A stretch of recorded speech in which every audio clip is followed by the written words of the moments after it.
So I'm here to talk to you about Sudan, puis je parle en français après, puis je vais tout te traduire ça, il n'y a pas de problème. Okay, so we now have 130 global affairs staff working 24/7 to make sure that we provide services to people in Sudan. At this point, we have 1,700 people that have registered on the Global Affairs website. So this number is down from yesterday. There are around 800 people that have raised their hands to be supported by Global Affairs, by our diplomats helping out. Some need help to leave by land, and some need help to leave by air. At this point, more than 200 Canadians have left Sudan and are now in safe third countries.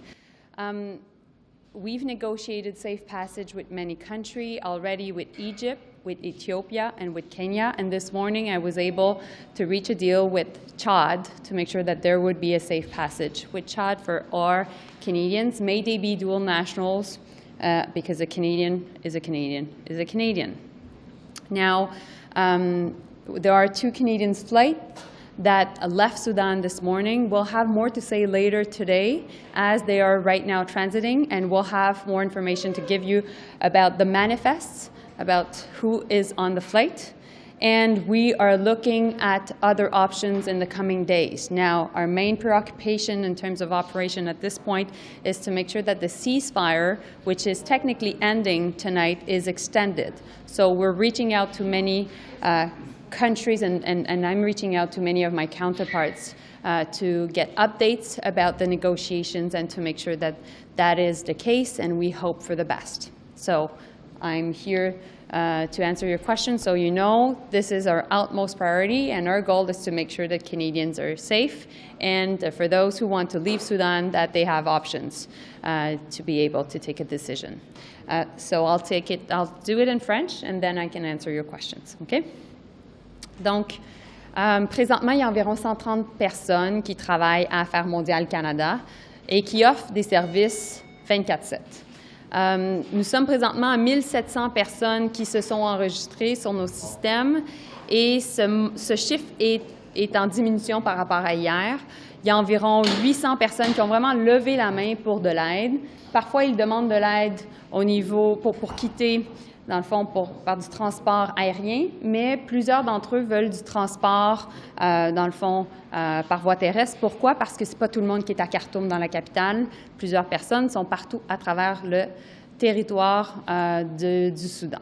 À ce stade-ci, il y a plus de 200 personnes qui ont quitté le Soudan et nous avons négocié un droit de passage en toute sécurité avec plusieurs pays, que ce soit l'Égypte, le Kenya ou encore ce matin, c'était le Tchad, mais c'est l'Égypte, le Kenya, pardon, et également, non, c'est pas le Tchad, je sais que vous me dites tout le Tchad, l'Éthiopie, oui, l'Égypte, l'Éthiopie, pardon, et le Kenya, et ce matin, le Tchad, pardon. Maintenant, l'objectif est de faire en sorte d'offrir des options aux Canadiens. Nous avons fait partie d'efforts internationaux pour que les Canadiens puissent avoir accès à du transport aérien. Ça a été le cas depuis le début du conflit. Et maintenant, nous avons 2 vols qui sont atterris au Soudan et qui ont pris des Canadiens ce matin. J'aurai plus d'informations à vous donner plus tard aujourd'hui parce que ces vols-là sont en transit présentement. Et puis, j'aurai l'occasion de vous donner plus d'informations sur les manifestes, c'est-à-dire qui sur ces vols, qui sont présents sur ces vols. Sachez que nous faisons partie d'un effort de coopération internationale dans le sens où nous prenons des Canadiens, mais nous prenons aussi des citoyens de d'autres pays, comme eux-mêmes ont pris des citoyens canadiens. Donc, c'est un effort de coordination. Présentement, nous regardons pour les prochaines options au cours des prochains jours. Maintenant, ma plus grande préoccupation présentement, c'est que le cessez-le-feu vient à échéance ce soir. Et puis, il y a plusieurs efforts présentement de négociations diplomatiques pour étendre ce cessez-le-feu. Je suis en contact avec plusieurs de mes homologues pour voir qu'est-ce qu'il y en est et bien entendu soutenir ces négociations. Donc, ça me fait plaisir de répondre à vos questions. Minister, in a crisis, is it standard practice for the Liberal cabinet to not read emails? I know what you're asking me about, Marieke. I think you're talking about the question of Afghanistan, and on the question of Afghanistan, I know that there's an investigation that is happening, and that will be my only comment. Are you reading your emails during this crisis in Sudan? I'm reading texts and emails, and I'm reaching out to my colleagues. But right now, my goal is to make sure that Canadians are getting out of Sudan. If basically they want to, they need to be able to have access to options. And on Sudan, can you explain why you're not using C-17s, which are much bigger than the planes that you're using right now?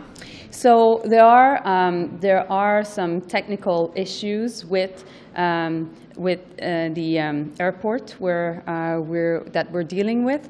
CAF members could really answer more of your questions, and definitely Minister Anand, but clearly we've been able to make sure that there would be a good coordination with other countries, as this is a very difficult situation. The airport of Khartoum, which is the biggest airport, is not an option because the airway is not open. There are lots of waste on it. It is extremely dangerous. So what we're dealing with is an air base which is 20 kilometers out of Khartoum, which has a shorter runway.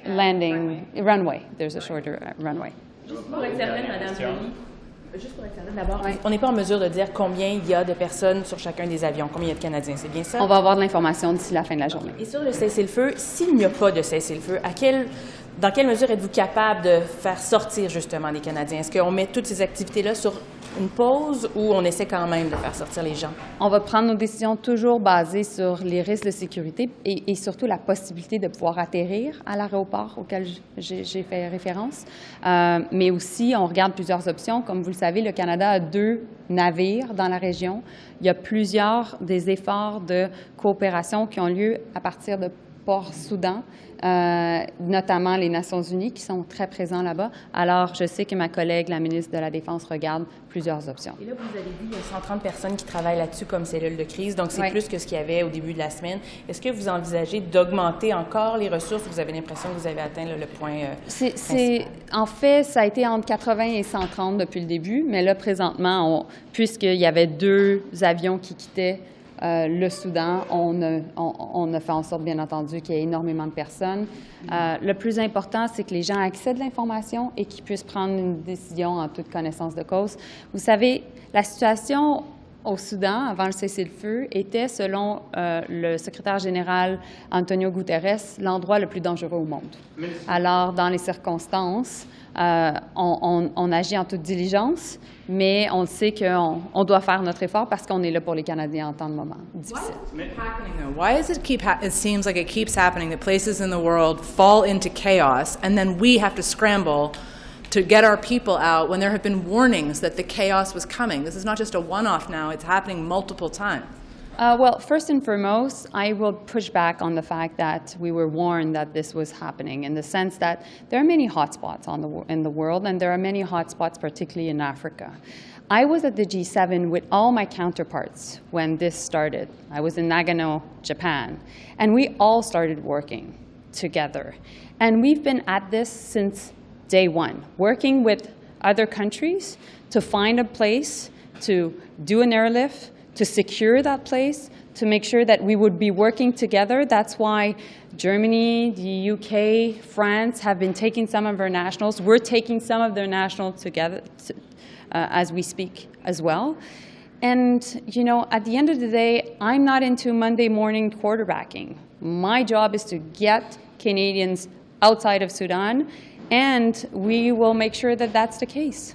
Minister, we've been speaking with people who have family there on the ground. Like many, they've been experiencing this issue of getting to the airfield, getting onto the airplanes or whatever. But now we're hearing reports from some family that once they've boarded the plane, they've then been told there's too many people on board and they've had to leave. Get off the plane. Have you heard any reports of that? No, I haven't had any reports of that. I'm sorry, but that's not the information I've got.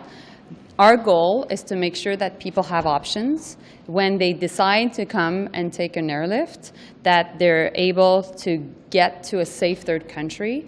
When they are in that safe country, our embassies and our diplomats are helping them to find a way to get to Canada. Are there any exceptions made for dependents? I know there was one family we're speaking with that were trying to work on getting a grandmother out of there, though not technically a dependent.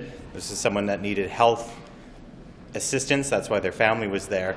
Have there been any special immigration documents granted to people beyond Canadian citizens? I heard through the media this specific case, so I've asked my diplomats to look into this, because obviously we'll make sure that we have a very humane and also a very empathetic way of dealing with this crisis. When's the next flight? Well, right now there are two Canadian flights that are, one that has happened and that is transitioning, and one that is underway. And we'll have more to say in the coming days. We have to take into account the ceasefire. Thank you. Thank you, guys. Thank you. Yesterday you were feeling disappointed. How are you feeling today? Well, one day you feel disappointed. The other day you put back people at the table and find creative solutions to see what maneuvers we have to get to a deal. We have to get to make sure that it's reasonable and that it won't impact on the delivery of services to Canadians. Therefore, we're at the table and trying to find creative solutions to get to a deal. So that by tone, you sound happier and a little more energetic than you did yesterday. I am trying to really find a way. I know Canadians and public servants are feeling the impact of the strike. We respect, of course, the strike, but we have to find a way to find resolution. And that's why today we're at the table, and as I said, trying to find how we can get to creative solutions to get to a deal. And the stoppages, the picketing today at Lacalle at the border point, and the problems at the Val-Cartier-Shannon Quebec School, what do you think of those? Well, again, I have to respect that it's done where it will not impact too much, but I know that people are feeling it. It's important to respect the strike of employees. Qu'est-ce que votre émotion cet après-midi? Est-ce que c'est différent comme... Écoutez, ça fait un peu plus de 3 semaines qu'on est à la table de médiation. Je suis encore très confiante et persuadée qu'on peut trouver une façon d'arriver à une entente à la table de négociation. Aujourd'hui, on tente de trouver des façons évidemment créatives pour pouvoir trouver comment on peut passer cette impasse, mais j'ai quand même, comme je l'ai dit, c'est dans des conditions où il faut que ce soit raisonnable et que ça n'ait pas d'impact sur comment on veut livrer les services à la population canadienne.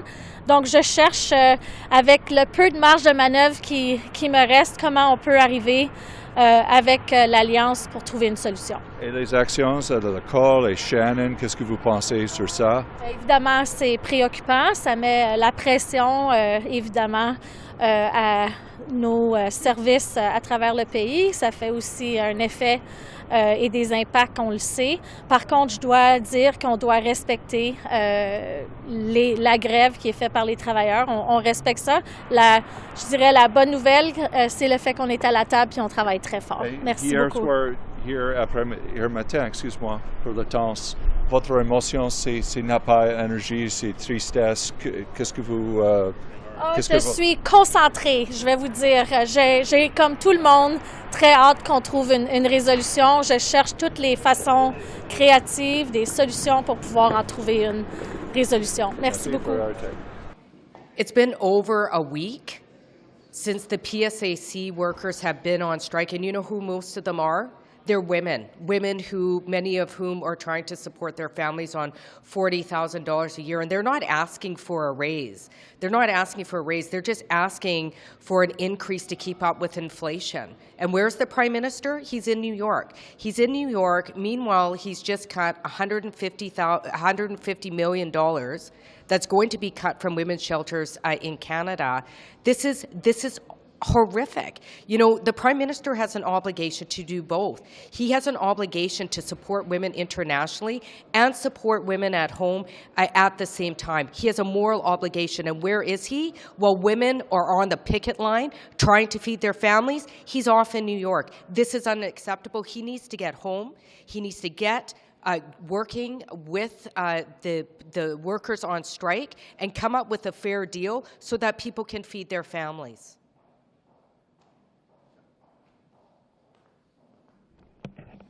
Merci Léa. Pour des raisons évidentes, je vais monter un peu le micro. Bonjour tout le monde. Ça fait maintenant plus d'une semaine que 155 000 personnes qui travaillent pour la fonction publique fédérale sont en grève. La grande majorité de ces personnes-là en grève, c'est des femmes qui ne gagnent pas une fortune, ce n'est pas des gros salaires. Et tout ce qu'ils demandent, c'est un minimum de respect pour ne pas s'appauvrir. Parce que l'offre du gouvernement libéral en ce moment, ça veut dire un recul puis une perte de salaire. Il me semble que c'est le gros bon sens, c'est normal que ces gens-là veulent au moins suivre l'inflation pour être capables de continuer à payer l'épicerie, leur loyer, leur logement, leur hypothèque, etc. Il y a une hausse du coût de la vie importante. Elles ne veulent pas reculer. Et que fait le premier ministre pendant la plus importante grève de l'histoire du pays? Bien, il s'en va faire son SMAT à New York avec des vedettes, où là, il va se faire prendre en photo, il va faire des selfies, pendant que ces gens-là sont dans la rue. Ces gens-là perdent de l'argent en ce moment, puis ils luttent pour leurs droits. C'est un manque de respect total de la part du premier ministre. La présidente du Conseil du Trésor, évidemment, ne semble pas être capable de régler le dossier. Il faut que Justin Trudeau s'en mêle lui-même. Puis c'est pas en allant se cacher à New York qu'on va être capable de régler le dossier. Il faut que Justin Trudeau prenne ça au sérieux. S'il se pavane en disant qu'il est l'ami des travailleurs, des travailleuses, qu'il est l'ami des syndicats, puis que c'est un gouvernement féministe, mais qu'il revienne au pays, puis qu'il trouve une solution, puis qu'il règle ça au plus vite.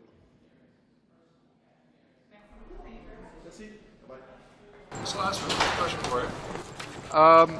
Is the RCAF Challenger a private jet? The military-operated prime ministerial jet, is that a private jet? It's paid for by the public, it's operated by the RCAF. Is that a private jet? I think we're talking about the Prime Minister who would rather be on his plane elsewhere, away from here, away from solving this strike. So whether it's a private jet or whether it's not a private jet, the Prime Minister isn't here solving the problem. Why does he have to solve the problem? Why can't the rest of the executive solve it? So to be answered in French, please. Oui. Some fear that rising wages could lead to layoffs. Do you think that if wages are too high, they will eventually lead to layoffs in the future? They're concerned. Bien, c'est une très bonne question. Présentement, vous savez, on a fait le budget 2023 et je dois mettre devant une proposition pour voir comment on va pouvoir réviser et recentrer nos dépenses. Donc, on est en train de regarder ce qui se passe avec le recentrage des dépenses, entre autres en diminuant les contrats, en regardant comment on peut s'assurer d'offrir les services. Donc, présentement, je peux comprendre la préoccupation avec la grève et le fait qu'on est à la table de négociation. On veut offrir des salaires qui sont raisonnables pour les Canadiens, évidemment, mais aussi qui sont justes pour les travailleurs. Donc, on travaille très fort pour arriver à une entente et je souhaite fermement qu'on arrive à cette entente bientôt. Minister, how much is the government saving each day with the strike? There are many impacts of this strike on the economy, on the people. No, but I mean on the government's payroll. How much are you saving each day? There is no number that I can bring at this time because it impacts as much the services that are delivered, the time that some that should be offering services go into the office. So you haven't calculated the opportunity cost here, the cost benefit of a strike? At this point, we know there's an economic impact on this labor disruption. We are right, but putting there's an impact on the government's payroll. That's the question I'm asking. Well, the thing is, there's also an impact on productivity because of the current strike. And at this time, we know that those that are in the office offering essential services are getting paid, and those that are on strike are not. Thank you very much. Mr. Couteau was at committee. Lots of the Scarborough MPs were at committee. He was trying to stop Don Valley East from disappearing. We know that you made a spirited defense, a successful one for Scarborough Agincourt. What do you think of everyone else's trying to defend their lines and not lose a seat and so on? I think it's important that Toronto retains 25 ridings, and it's their right to defend their riding.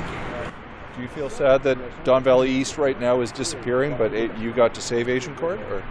I'm disappointed that we didn't retain the 25 ridings. Toronto deserves full representation. Thank you for stopping. Thank you. Good to see you. Very easy one for you. Bike lanes opening up. What do you think? That's great. The more the merrier. I mean, as an avid cyclist myself, I think it's great that they're doing that. And I think it's great that for the first time in Canada's history, we have a government that has dedicated fund for active transportation systems like bike lanes. It's $400 million. As a bike activist before, I could only dream of a federal government that would do that. We're the federal government that did it. So you're happy to see bike lanes out here in front of Parliament Hill? Absolutely. Okay. Thank you. Thank you for stopping.